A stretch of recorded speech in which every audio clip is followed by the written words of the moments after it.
नमस्ते जी। 34वीं श्रव्य कणिका श्रीमद् वाल्मीकि रामायणम। इस पुस्तक के अनुवादक, संपादक एवं टिप्पणी करता है परमहंस स्वामी जगदीश्वरानंद जी सरस्वती। पुस्तक का प्रकाशन किया गया है विजय कुमार गोविंदराम हासानंद, नई दिल्ली द्वारा।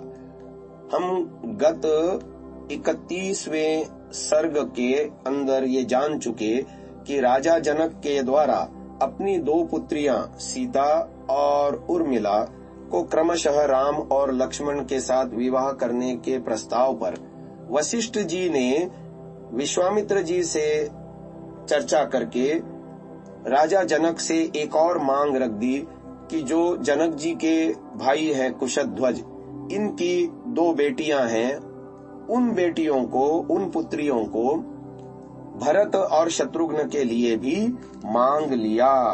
अब 8 श्लोक इस विषय में गत श्रव्य कणिका में हो चुके।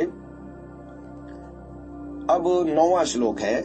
विश्वामित्र वचः श्रुत्वा वसिष्ठस्य मते तदा जनकः प्राञ्जलिर्वाक्यम् उवाच मुनिपुंगवौ। वशिष्ठ जी सम्मत विश्वामित्र जी के वचन सुनकर महाराज जनक हाथ जोड़कर दोनों ऋषियों से बोले। 10वां श्लोक। कुलम धन्यमिदं मन्ये येषां तौ मुनिपुंगवौ सदृशं कुल संबंधम यदाज्ञापयतः स्वयं। मैं इस कुल को धन्य समझता हूँ क्योंकि हम दोनों राजाओं के सदृश कुल संबंध की आप स्वयं आज्ञा दे रहे हैं। 11वां श्लोक। एवं भवतु भद्रं वह कुशध्वज सुते इमे पत्न्यौ भजेतां सहितौ शत्रुघ्न भरतावुभौ। आपका कल्याण हो, आपकी आज्ञानुसार ही कार्य होगा। कुशध्वज की कन्याओं का विवाह भरत और शत्रुघ्न के साथ कर दिया जाएगा। 12वां श्लोक। एकाह्ना राजपुत्रीणां चतस्रिणां महामुने पाणीन् गृह्णन्तु चत्वारो राजपुत्रा महाबलाः। हे महामुने, एक ही दिन चारों महाबली राजकुमार चारों राजपुत्रियों का पाणी ग्रहण करें। 13वां श्लोक। तथा ब्रुवति वैदेहे जनके रघुनंदनः राजा दशरथो हृष्टः प्रत्युवाच महीपतिम्। विदेहराज जनक के ऐसा कहने पर रघुवंशी राजा दशरथ प्रसन्न हो जनक जी से बोले। 14वां श्लोक। युवाम संख्येय गुणौ भ्रातरौ मिथिलेश्वरौ ऋषयो राजसंघाश्च भवद्भयामभिपूजिताः। हे मिथिलेश्वर, आप दोनों भाइयों में असंख्य गुण हैं। आप दोनों ने ऋषियों और राजाओं का अच्छा सत्कार किया है। 15वां श्लोक। स्वस्ति प्राप्नुहि भद्रं ते गमिष्यामि स्वमालयम् श्राद्ध कर्माणि सर्वाणि विधास्यामिति चाब्रवीत्। आपका कल्याण हो। अब मैं अपने डेरे पर जाकर श्रद्धा से किए जाने वाले अतिथि सत्कार आदि कृत्यों को विधि पूर्वक संपन्न करूंगा। इस 15वें श्लोक में एक शब्द आया है श्राद्ध कर्माणि। इस विषय में पाद टिप्पणी दे रहे हैं लेखक महोदय। श्राद्ध कर्माणि का अर्थ मृतक श्राद्ध नहीं है। मृतक श्राद्ध तो अवैदिक और तर्क रहित है। फिर विवाह अवसर पर तो उसका कोई प्रकरण भी नहीं बनता। अतः ऊपर जो अर्थ दिया, अर्थात श्रद्धा से किए जाने वाले अतिथि सत्कार आदि कृत्य, यही अर्थ सम्यक है। आगे 16वां श्लोक। तमापृष्ट्वा नरपतिं राजा दशरथस्तदा मुनीन्द्रौ तौ पुरस्कृत्य जगामाशु महाशयाः। इस प्रकार जनक जी से विदा हो दोनों ऋषियों को आगे कर महाराज दशरथ तुरंत चल दिए। 17वां श्लोक। स गत्वा निलयम् राजा श्राद्धम् कृत्वा विधानतः प्रभाते काल्यमुत्थाय चक्रे गोदानमुत्तमम्। डेरे पर जाकर महाराज दशरथ ने विधि पूर्वक एवं श्रद्धा सहित अतिथि सत्कार आदि किया और अगले दिन प्रातः काल होते ही गोदान संस्कार किया। यहाँ पर गोदान संस्कार को लेकर के पाद टिप्पणी है कि रामायण काल में विवाह से पूर्व गोदान संस्कार करने की प्रथा थी। इसमें हृष्ट पुष्ट गौएं ब्राह्मणों को दी जाती थीं। आगे 18वां श्लोक है, गवां शतसहस्राणि ब्राह्मणेभ्यो नराधिपः एकैकशो ददौ राजा पुत्रानुद्दिश्य धर्मतः।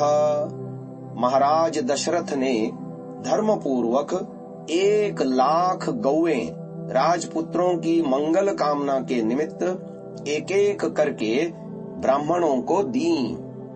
19वां श्लोक, स्वर्ण श्रृंगाः संपन्ना सवत्साः कांस्य दोहनाः गवां शतसहस्राणि चत्वारि पुरुषर्षभः।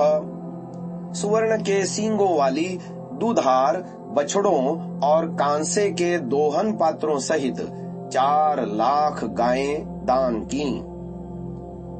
इस सर्ग का 31वें सर्ग का अंतिम 20वां श्लोक, वित्तमन्यच्च सुबहु द्विजेभ्यो रघुनंदनः ददौ गोदानमुद्दिश्य पुत्राणाम पुत्रवत्सलः। पुत्रवत्सल महाराज दशरथ ने पुत्रों के कल्याण के लिए बहुत सा धन गोदान के उद्देश्य से ब्राह्मणों को दिया। अब यहाँ पर 31वां सर्ग समाप्त होता है। अथ द्वात्रिंशः सर्गः, 32वां सर्ग आरंभ होता है, जिसका शीर्षक है विवाह संस्कार।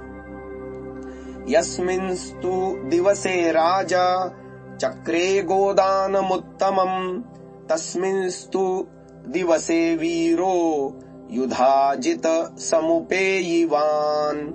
जिस दिन दशरथ जी ने गोदान किया उसी दिन युधाजित भी मिथिलापुरी पहुँचे। दूसरा श्लोक, पुत्रः केकयराजस्य साक्षात् भरतमातुलः दृष्ट्वा पृष्ट्वा च कुशलम् राजानमिदमब्रवीत्। युधाजित केकयराज का पुत्र और भरत का मामा था। दशरथ जी से मिलकर उनकी क्षेम कुशल पूछ वे बोले।